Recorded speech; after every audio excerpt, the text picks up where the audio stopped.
In football they say the best form of defence is attack. It's a philosophy Celtic are taking to heart as they launch a fierce assault on another treble. Domestically, last season was the campaign to end all campaigns for the Parkhead club.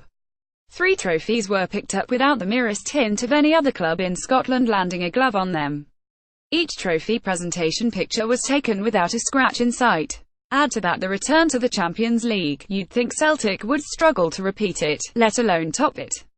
Read more. Celtic's fitness and will to win is what keeps Green Machine rolling, says Craig Gordon, but the relentless juggernaut that is this Brendan Rodgers team is not prepared to look back, just plough forward, intent on obliterating everything in the way to another momentous campaign. The Celtic manager himself has spoken about last season being gone. Its memories consigned to the Parkhead history books, the tale of the 201,617 Invincibles untouchable. On Saturday, Rodgers' team took another great stride to opening a brand new chapter.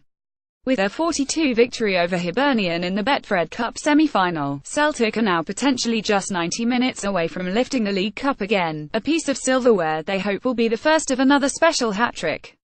Yet while many on the outside will speak of the mindset, ability and hunger for this group of players, who are now unbeaten domestically in 60 games, midfielder Callum McGregor has spoken of a desire to not defend what they already have but relive the high of claiming a trio of euphoric trophy victories all over again. Read more. Celtic run is simply the best for near bitten. We spoke about it at the start of the season and the message was we want to win them again, not just defend them, said McGregor. We want to go out there playing fast, aggressive football, and that's what you need to do to win trophies. We showed that especially in the first half against Hibs, and when we needed to dig in we showed again we can do that side of it too. It was a big thing for us last season to get the first trophy on board because we were playing well and scoring goals, but you want something as a reward for that. Winning the Betfred Cup last season gave us that reward. It's the first trophy of the season and getting it under your belt gives you a great boost. So hopefully we can do the same again this time round and kick on again from there. The manager is always stressing this competition is important for us because last year it sent us on a great run. The aim this year will be to do exactly the same. Read more. Hibernian v Celtic. How the Celtic players rated Hampden has become a happy hunting ground for Celtic under Rodgers. Prior to the arrival of the Northern Irishman, defeats to Rangers, Ross County and Inverness Cayley Thistle cast quite an ominous shadow over the National Stadium. Now, it's nothing but clear blue skies. There was certainly no sunshine on Leith at the weekend either for Hibs in what was ultimately a comfortable performance by Celtic. A Mikael Lustig double had the Glasgow club 20 up at the break, but every time Hibs managed to get a goal, first from the penalty spot through Anthony Stokes and then with Oliver Shaw to make it 32, there was always a feeling Celtic could kick it up a notch.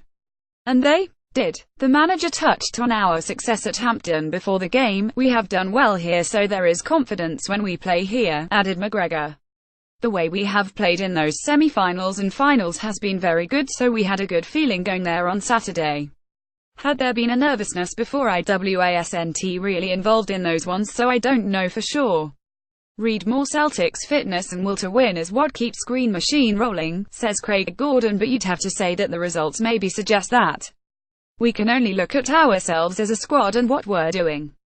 We feel this is a good place for us to come, play and win things. You could see that in the first half because we were 2 up and cruising, and even when things got a bit sticky we responded to that. As mentioned above, Celtic are now undefeated in 60 games in Scotland.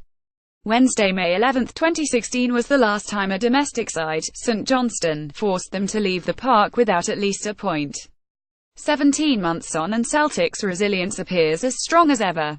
But, with a clustered run of games coming up, including Wednesday night's trip to Aberdeen, McGregor refused to be drawn on the prospect of reaching treble figures. Going 60 matches unbeaten is a lot of games and we have had a lot of tough tests in that time. Hibs here and then the last time we played them are 2 good examples of that. Read more. Celtic run is simply the best for near bitten. This team has proved it can be resilient when it needs to be, and it's great to have that quality. All we do is look at the next game, though, because we just want to strive to play well. Once you win a game you just look at the next one and try to win that as well. Very quickly that has added up to 60 games and then you think back to how tough it has been. But we don't want to give it up, we want to keep stretching it and stretching it as far as it can go. Can we get to 100? There is a long way to go before that, but it's the old cliche. We just have to take one game at a time, and then who knows, we might get there in the end.